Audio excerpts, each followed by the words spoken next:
কিছুক্ষণের মধ্যে অন্তর্বর্তী সরকারের নতুন 4 উপদেষ্টাদের শপথ, পর্যায়ক্রমে বণ্টন হবে গুরুত্বপূর্ণ মন্ত্রণালয়। বগুড়ায় শিক্ষক হত্যায় হাসিনা সহ 101 জনের বিরুদ্ধে মামলা, হত্যা মামলায় সাবেক সেনা কর্মকর্তা জিয়াউল গ্রেফতার। চা দোকানের কর্মচারী থেকে পৌর আওয়ামী লীগ নেতা, ক্ষমতা কাজে লাগিয়ে শত কোটির মালিক মানিকগঞ্জের জাহিদ। এবং বাজারে কমেছে মাছ, মুরগি ও ডিমের দাম, ঊর্ধ্বমুখী কাঁচা মরিচ, সবজি। শিক্ষার্থী ও ভোক্তা অধিদপ্তরের অভিযান। দেখছিলেন দেশ জনপদ সংবাদ শিরোনাম, সঙ্গে আছে আমি শারমিন নাসি। ডক্টর মোহাম্মদ ইউনূসের নেতৃত্বাধীন অন্তর্বর্তী সরকারের উপদেষ্টাদের পরিধি আরো বাড়ছে। বিকেলে নতুন করে শপথ নিচ্ছেন আরো 4 জন। এর আগে প্রধান উপদেষ্টা সহ 17 জন শপথ নিয়ে বিভিন্ন মন্ত্রণালয় ও বিভিন্ন বিভাগের দায়িত্ব নিয়েছেন। সেই সংখ্যা এখন 21-এ গিয়ে দাঁড়িয়েছে। নূপুর মাহমুদের রিপোর্ট।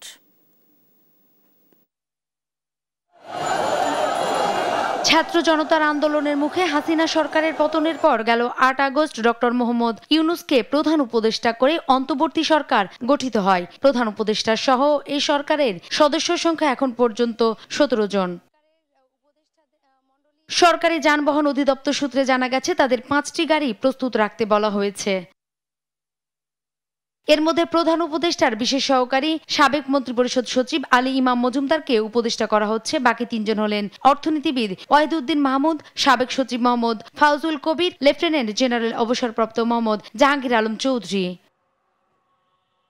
প্রধান উপদেষ্টার হাতে রয়েছে মন্ত্রিপরিষদ বিভাগ, প্রতিরক্ষা মন্ত্রণালয়, শিক্ষা, সড়ক পরিবহন ও সেতু মন্ত্রণালয়, খাদ্য, কৃষি, জনপ্রশাসন মন্ত্রণালয়, বাণিজ্য মন্ত্রণালয় সহ 24টি মন্ত্রণালয় ও বিভাগ। নূপুর মাহমুদ, দেশ টিভি, ঢাকা। কিছুক্ষণের মধ্যে বঙ্গভবনে অন্তর্বর্তীকালীন সরকারের মধ্যে আরো 4 উপদেষ্টা নিচ্ছেন শপথ। এই মুহূর্তে সেখান থেকে যুক্ত হচ্ছেন সহকর্মী শামীমা আক্তার। শামীমা, শপথ অনুষ্ঠানে কারা কারা অংশ নিয়েছেন, প্রস্তুতি কেমন দেখছেন, বিস্তারিত জানাবেন আমাদের।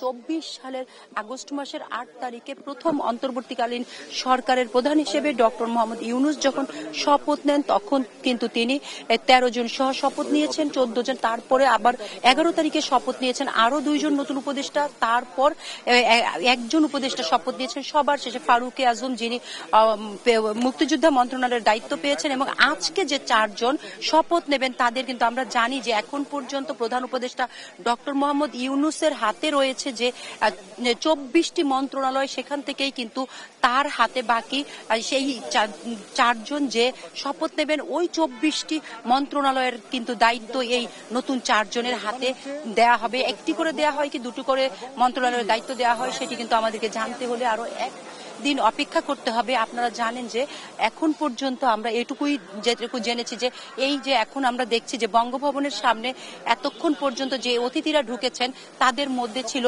উপদেষ্টাগণ। এখন আমরা আরো 1 জন উপদেষ্টাকে দেখছি আর ঢুকছেন।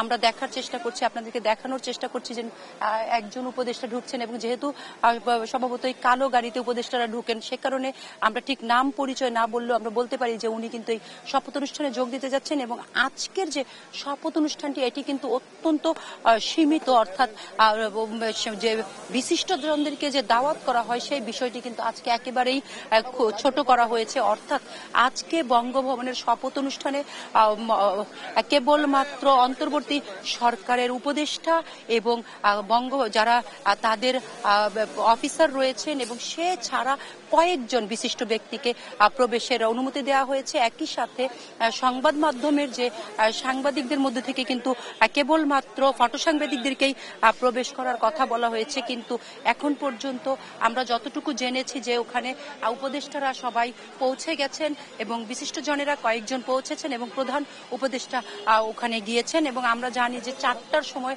শপথ অনুষ্ঠানের কথা রয়েছে এবং যারা শপথ বাক্য নেবেন, অর্থাৎ যারা শপথ শপথ নিয়ে এই নতুন অন্তর্বর্তী সরকারের সাথে দায়িত্বে নিযুক্ত হচ্ছেন তারা কিন্তু এর আগেই পৌঁছে গেছেন বঙ্গভবনের ভেতরে এবং তারা সবাই এখন বসে আছেন। আমরা যতটুকু জেনেছি আপনাদেরকে আমরা হয়তো দেখাতে পারছি যে আসলে তাদের শপথ বাক্য পাঠ করানো এখনো শুরু হয়নি এবং এই শুরু হওয়ার পরপর কিন্তু আপনারা দেখতে পাবেন যে একই সাথে 4 জন উপদেষ্টাকে শপথ বাক্য পাঠ করাবেন রাষ্ট্রপতি।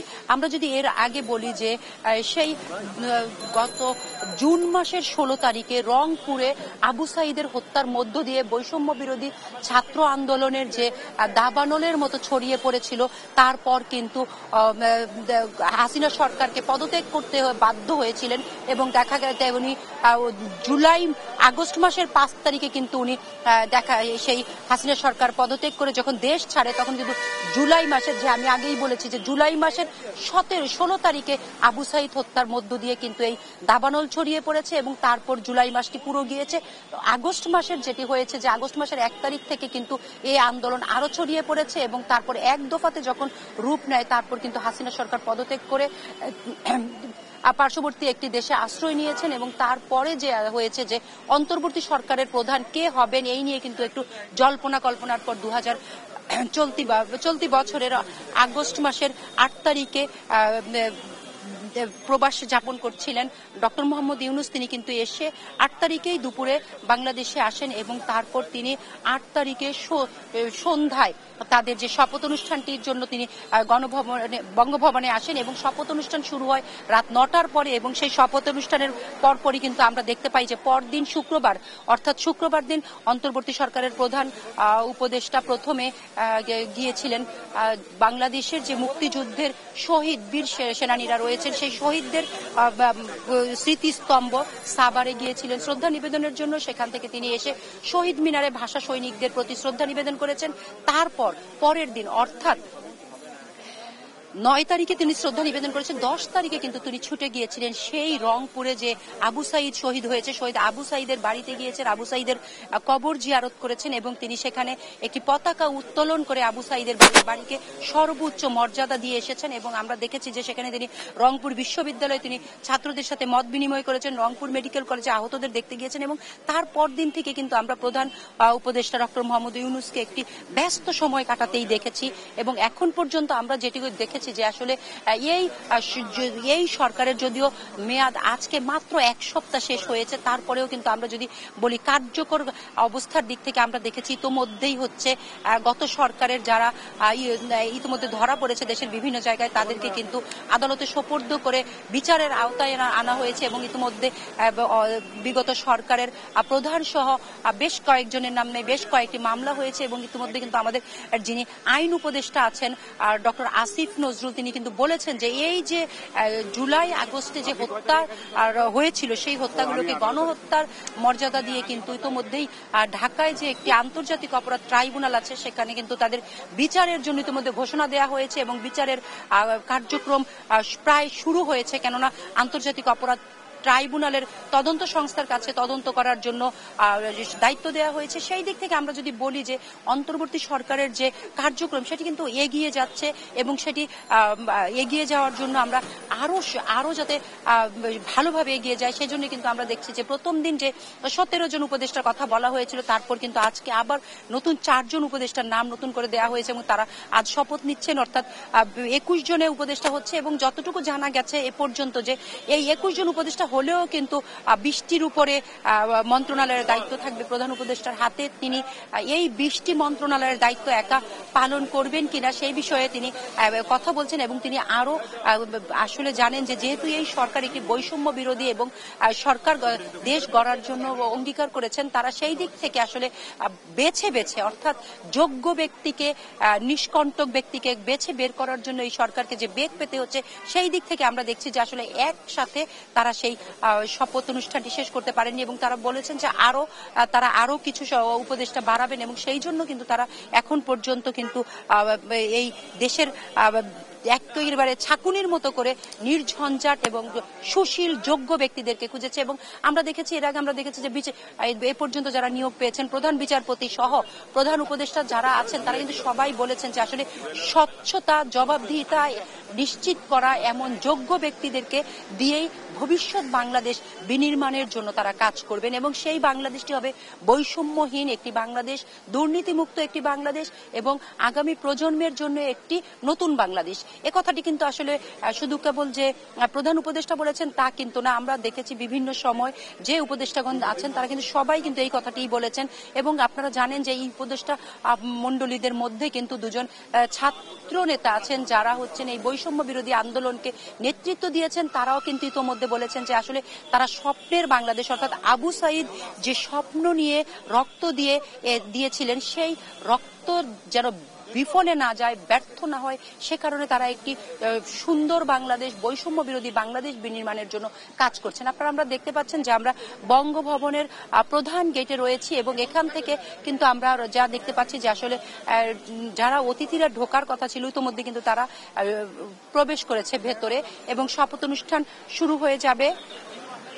আমাদেরকে অপেক্ষা করতে হবে ছিল কতক্ষণের মধ্যে এই শপথ অনুষ্ঠান শুরু হয়। আমরা কিছুটা সময় অপেক্ষা করছি।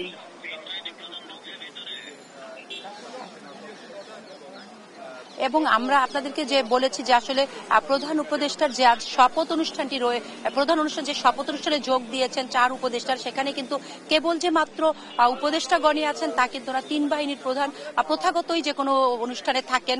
আর আমরা জানি যে এই শপথ অনুষ্ঠানের প্রতিটি অনুষ্ঠানেই কিন্তু আমরা যে কোনো রাষ্ট্রীয় বড় বড় অনুষ্ঠানগুলো আমরা দেখেছি সেটি কিন্তু 3 বাহিনীর প্রধান সবসময় থাকেন এবং আজও কিন্তু তার ব্যতিক্রম ঘটেনি। 3 বাহিনীর প্রধান সহ তারা ইতোমধ্যে নিজ নিজ আসনে আছেন এবং বঙ্গভবনের দরবার হলে এই শপথ অনুষ্ঠান হওয়ার কথা রয়েছে এবং প্রত্যেকটি শপথ অনুষ্ঠানগুলো আসলে বঙ্গভবনের দরবার হলেই সবসময় হয়ে থাকে।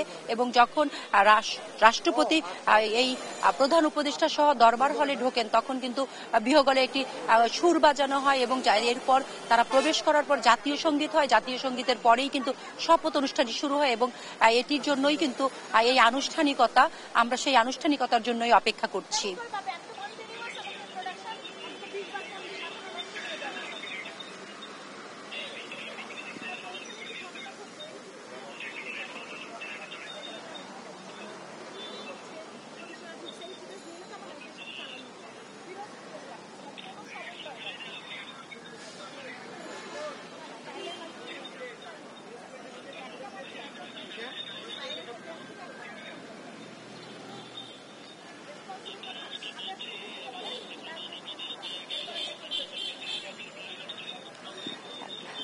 আমরা আপনাদেরকে যেমনটি বলেছিলাম যে আসলে যখন বিহগলের সুরের মধ্য দিয়ে রাষ্ট্রপতি এবং প্রধান উপদেষ্টা ইতোমধ্যে দরবার হলে প্রবেশ করেছে আপনারা দেখতে পাচ্ছেন এবং রাষ্ট্রপতি এবং প্রধান উপদেষ্টা কিন্তু দরবার হলে প্রবেশের পরপরই কিন্তু আপনারা জাতীয় সঙ্গীত বাজানো হবে। জাতীয় সঙ্গীতের প্রতি শ্রদ্ধার পর কিন্তু উপদেষ্টাদের শপথ অনুষ্ঠান শুরু হবে আপনারা জানেন এবং আমরা সেই শপথ অনুষ্ঠানে সরাসরি দেখার জন্য অপেক্ষা করছি।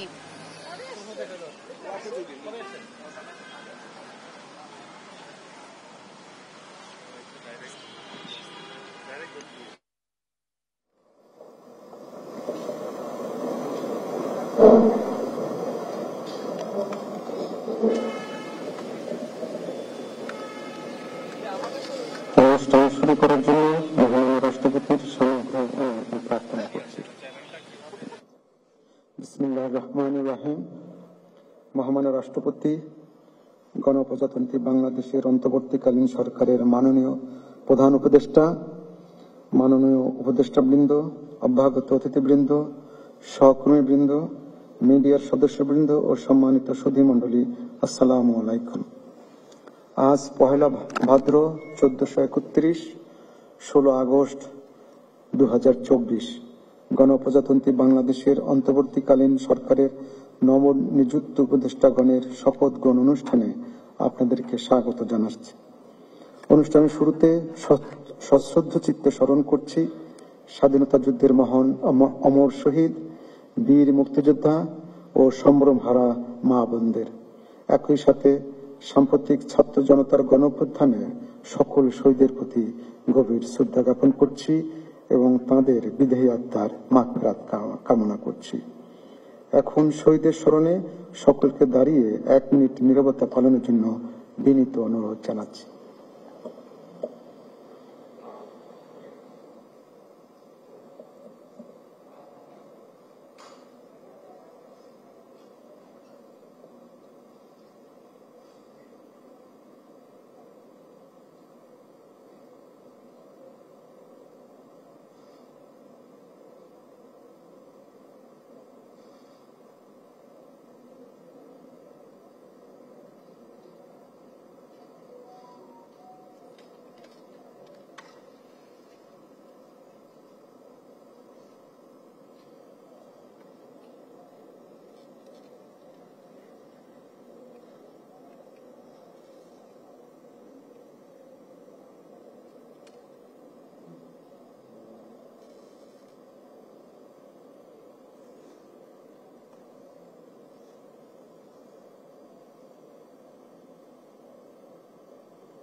সকলকে ধন্যবাদ জানাচ্ছি।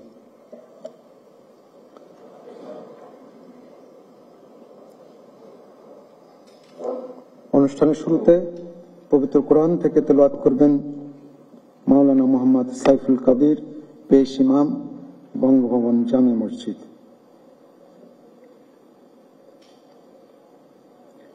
السلام عليكم ورحمة الله وبركاته. أعوذ بالله من الشيطان الرجيم. بسم الله الرحمن الرحيم.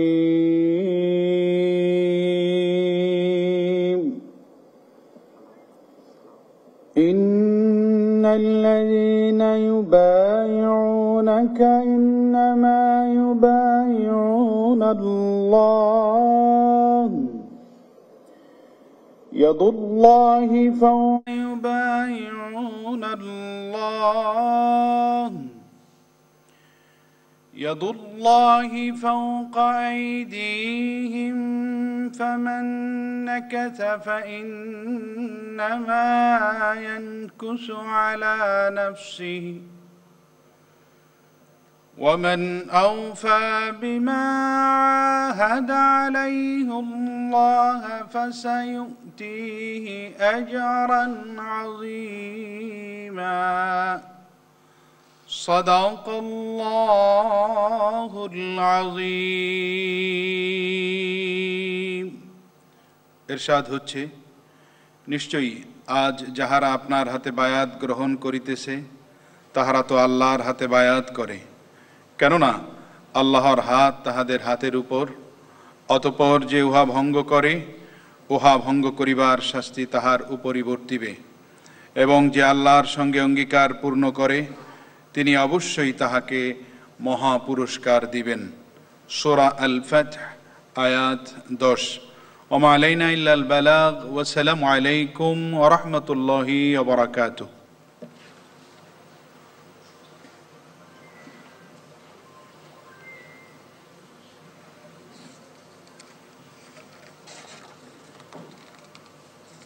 সম্মানিত সুধীবৃন্দ, মহামান্য রাষ্ট্রপতি আজ 1 ভাদ্র 1431 16 আগস্ট 2024 তারিখে গণপ্রজাতন্ত্রী বাংলাদেশের অন্তর্বর্তীকালীন সরকারের উপদেষ্টা হিসাবে জনাব ওয়াহিদুদ্দিন মাহমুদ, জনাব আলী ইমাম মজুমদার, জনাব মোহাম্মদ ফাউজুল কবির খান এবং লেফটেন্যান্ট জেনারেল মোহাম্মদ জাহাঙ্গীর আলম চৌধুরী অবসরপ্রাপ্তকে নিয়োগ দান করেছেন।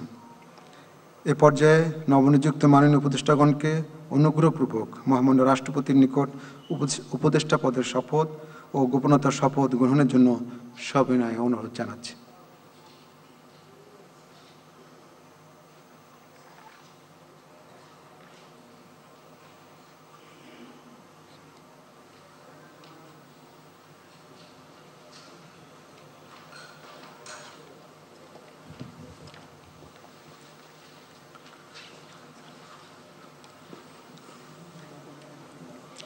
অনুগ্রহপূর্বক মাননীয় উপদেষ্টাগণকে শপথ পাঠ করানোর জন্য মহামান্য রাষ্ট্রপতিকে বিনীত অনুরোধ জানাচ্ছি।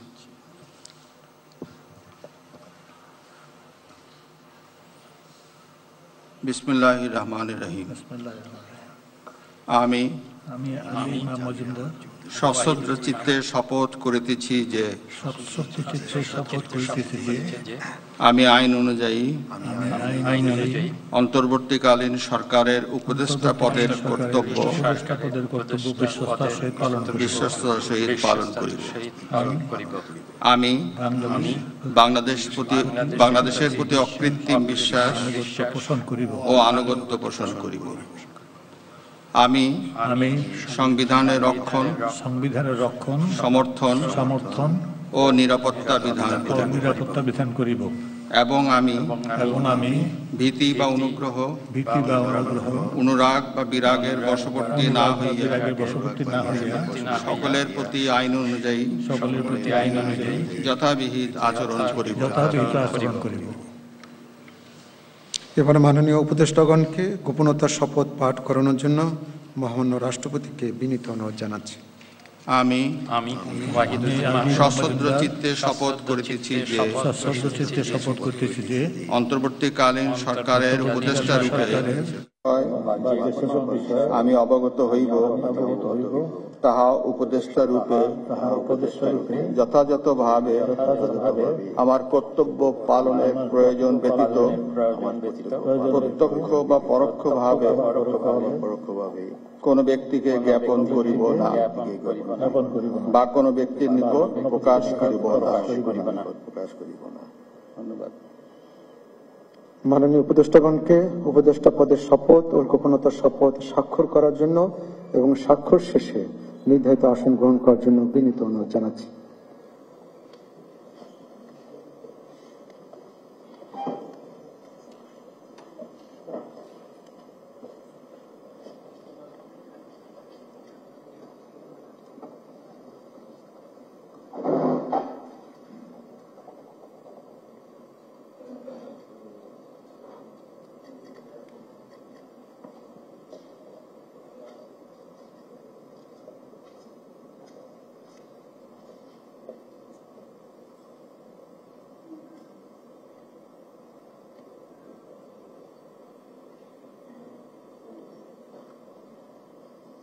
যে 4 জন নতুন উপদেষ্টা শপথ নিয়েছেন। আমি যদি এই 4 জনের পরিচয় আপনাদেরকে দিতে চাই তাহলে এভাবে বলতে হবে যে ওয়াহিদুদ্দিন মাহমুদকে আমরা জানি যে ওয়াহিদুদ্দিন মাহমুদ ঢাকা বিশ্ববিদ্যালয়ে অর্থনীতি বিভাগের অধ্যাপক ছিলেন এবং তিনি 1996 সালে কিন্তু তত্ত্বাবধায়ক সরকারের অর্থ ও অর্থনীতি পরিকল্পনা উপদেষ্টার দায়িত্ব পালন করেছেন এবং তিনি যুক্তরাজ্যের একটি বিশ্ববিদ্যালয়ে কিন্তু তিনি পিএইচডি ক্যামব্রিজ বিশ্ববিদ্যালয় থেকে পিএইচডি অর্জন করেছেন এবং তার গ্রামের বাড়ি ব্রাহ্মণবাড়িয়ায়। আর আরেকজন নতুন উপদেষ্টা আছেন যিনি হচ্ছেন আলী ইমাম মজুমদার। জানেন যে বিএনপি সরকারের আমলে শ্রম কর্মসংস্থান মন্ত্রণালয়ের সচিবের দায়িত্ব পালন করেছেন আলী ইমাম মজুমদার এবং তিনি দেশের প্রশাসনের কর্মকর্তাদের কাজে শ্রদ্ধাভাজন ব্যক্তি হিসেবে পরিচিত। তিনি কিন্তু এর আগে তিনি উপদেষ্টা নেওয়া হয়েছে এবং সাম্প্রতিক প্রধান উপদেষ্টা যিনি ডক্টর মোহাম্মদ ইউনূসের সহকারী হয়েছিলেন তিনি। এবং আমরা জানি যে সেনা সমর্থিত ফখরুদ্দিন আহমেদের নেতৃত্বাধীন তত্ত্বাবধায়ক সরকারের আমলে তিনি কিন্তু মন্ত্রিপরিষদ সচিব ছিলেন। এবং আমরা এছাড়া যদি বলি আরেকজন যে উপদেষ্টা আছেন তিনি হচ্ছেন জাহাঙ্গীর আলম, যিনি সেনা কর্মকর্তা। জাহাঙ্গীর আলম সামরিক যে একাডেমি প্রশিক্ষককে হিসেবে দায়িত্ব পালন করেছেন এবং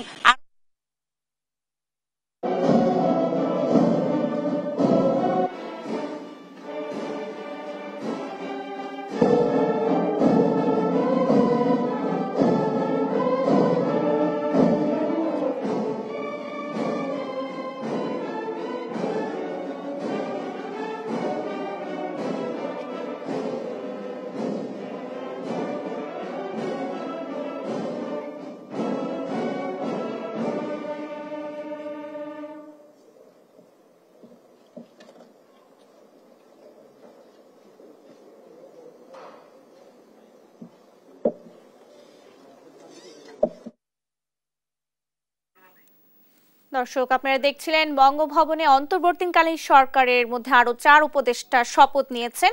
সেখানকার খবর জানাচ্ছিলেন আমাদের সহকর্মী শামীম আক্তার।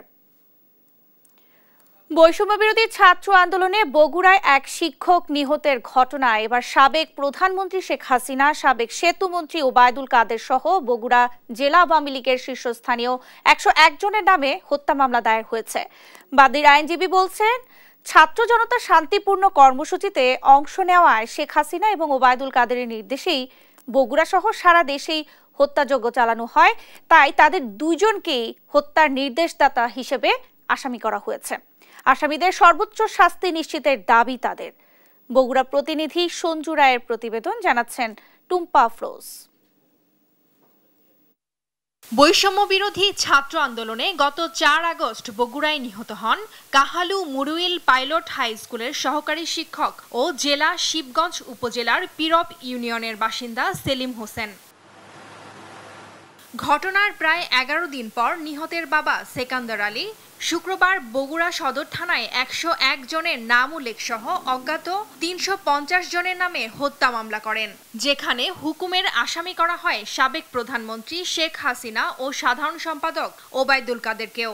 তাদের হুকুমে গোটা বাংলাদেশে আওয়ামী লীগ, ছাত্রলীগ, যুবলীগ সহ আওয়ামী লীগের সকল অঙ্গ সংগঠন এইসব কোটা বিরোধী যা আন্দোলন করছিলেন ছাত্র জনতা, তাদের উপরে যে নির্মমভাবে নির্যাতন করেছে, শত শত মানুষকে, ছাত্রছাত্রী জনতাকে খুন করেছে। মামলায় আরও আসামি করা হয়েছে বগুড়া জেলা আওয়ামী লীগের সভাপতি ও সাবেক সাংসদ মজিবুর রহমান মজনু, জেলা আওয়ামী লীগের সাধারণ সম্পাদক ও সাবেক সাংসদ রাগেবুল আহসান রিপুকে। এছাড়া 5 জন উপজেলা চেয়ারম্যান, 2 জন মেয়র, বগুড়া পৌরসভার 8 কাউন্সিলর, 10 জন ইউপি চেয়ারম্যান সহ আওয়ামী লীগের শীর্ষস্থানীয় অনেক নেতাকেই আসামি করা হয়েছে। সাবেক প্রধানমন্ত্রী শেখ হাসিনা, ওবায়দুল কাদের, রাগিবুল হাসান রিপু, মুজিবুর রহমান মজনু সহ 101 জন এজাহারনামীয় আসামি দিয়ে আর অজ্ঞাতনামা আসামি সহ অভিযোগ দায়ের করেছেন। এই প্রেক্ষিতে বগুড়া সদর থানায় হত্যা মামলা দায়ের হয়েছে। এজাহারে বলা হয়, গত 4 আগস্ট দুপুর 3টার দিকে বগুড়া শহরের প্রাণকেন্দ্র সাতমাথা আইএফআইসি ব্যাংকের নিচে বৈষম্য বিরোধী ছাত্র আন্দোলন চলাকালে সেলিম হোসেনকে নির্মমভাবে কুপিয়ে হত্যা করে আসামিরা। এদিকে 5 আগস্ট স্বৈরাচার সরকারের পতনের পর থেকেই পলাতক রয়েছেন বগুড়া জেলা আওয়ামী লীগের অঙ্গ সংগঠনের অধিকাংশ নেতাকর্মী। নিউজ ডেস্ক, দেশ টিভি। নিউ মার্কেট থানায় হত্যা মামলায় রাজধানীর খিলক্ষেত থেকে সাবেক সেনা কর্মকর্তা জিয়াউল আহসানকে গ্রেফতার করা হয়েছে। তাকে নেওয়া হচ্ছে ডিবি কার্যালয়ে। এই নিয়ে আরো জানাতে মিন্টো রোড থেকে যুক্ত হচ্ছেন সহকর্মী মাইনুদ্দিন আরিফ। আরিফ, সাবেক সেনা কর্মকর্তা জিয়াউল আহসানকে আজ আদালতে তোলা হবে কিনা, আপনি বিস্তারিত জানতে পেরেছেন কিনা আমাদের জানাবেন। ন্যান্সি, জিয়াউল হাসানকে গতকাল রাতেই পুলিশ গ্রেফতার করেছে খিলক্ষেত এলাকা থেকে, যেটি হচ্ছে নিউ মার্কেট থানা যে হত্যা মামলাটি রয়েছে সেই মামলার পরিপ্রেক্ষিতে তাকে গ্রেফতার করা হয়েছে এবং রাতেই তাকে যে ঢাকা মহানগর গোয়েন্দা পুলিশ রয়েছে সেখানে নিয়ে আসা হয়েছে এবং ডিবি হেফাজতে তিনি ছিলেন। কিছুক্ষণের মধ্যেই তাকে আদালতে নিয়ে যাওয়ার কথা রয়েছে, অর্থাৎ বিকেল 5টার পরেই তাকে আদালতে নিয়ে যাবে।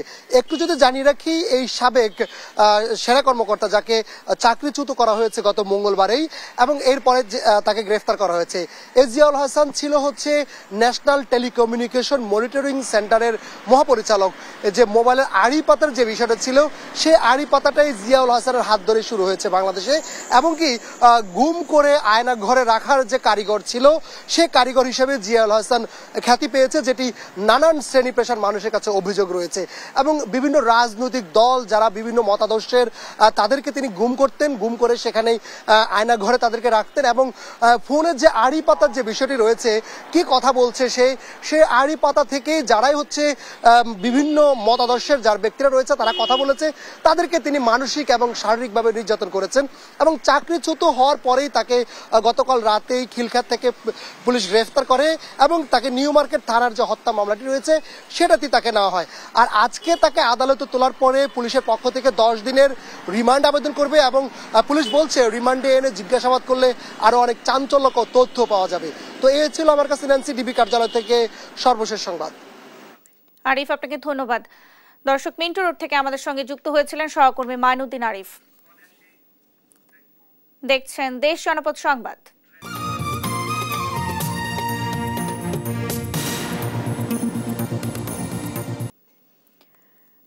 অধিদপ্তর ও শিক্ষার্থীদের তদারকিতেই অনেকটাই স্বাভাবিক নিত্যপণ্যের বাজার। তবে কিছু জায়গায় এখনো অস্থিতিশীল বাজার। এজন্য দাম নিয়ন্ত্রণে সরাসরি কার্যকর পদক্ষেপ চান ক্রেতারা। সহকর্মীদের পাঠানো তথ্যচিত্রে ফারিয়া ইসলামের ডেস্ক রিপোর্ট।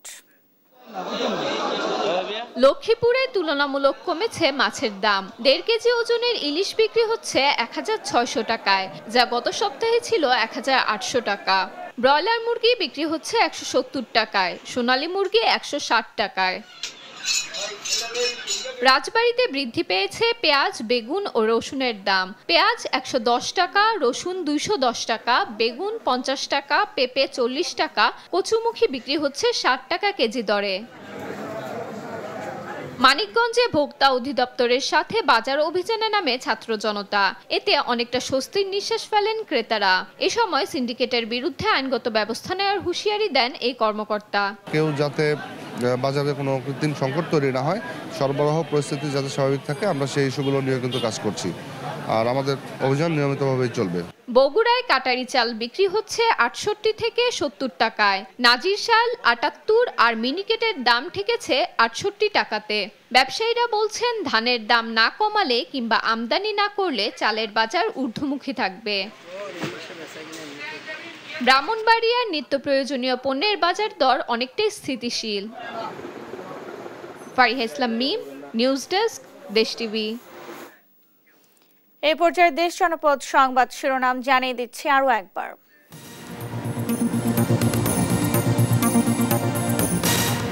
অন্তর্বর্তী সরকারের নতুন 4 উপদেষ্টা শপথ নিয়েছেন। পর্যায়ক্রমে বন্টন হবে গুরুত্বপূর্ণ মন্ত্রণালয়। বগুড়ায় শিক্ষক হত্যায় হাসিনা সহ 101 জনের বিরুদ্ধে মামলা। হত্যা মামলায় সাবেক সেনা কর্মকর্তা জিয়াউল গ্রেফতার। চা দোকানের কর্মচারী থেকে পৌর আওয়ামী লীগ নেতা, ক্ষমতা কাজে লাগিয়ে শত কোটির মালিক মানিকগঞ্জের জাহিদ। এবং বাজারে কমেছে মাছ, মুরগি ও ডিমের দাম, ঊর্ধ্বমুখী কাঁচামরিচ, সবজি। শিক্ষার্থী ও ভোক্তা অধিদপ্তরের অভিযান। এই ছিল এখনকার দেশ জনপদ সংবাদ। পরের বুলেটিন দেখার আমন্ত্রণ রইল। এছাড়া দেশ টিভির সর্বশেষ সব খবর পেতে ভিজিট করুন www.desh.tv। ফেসবুকে আমাদের সঙ্গে যুক্ত থাকুন দেশ টিভি অথবা দেশ টেলিভিশন পেজে। এছাড়াও সর্বশেষ সব ভিডিও পেতে ইউটিউবে আমাদের হ্যান্ডেল @দেশ টেলিভিশন অথবা @দেশ টিভি নিউজ লিখে সার্চ করুন। ধন্যবাদ সবাইকে।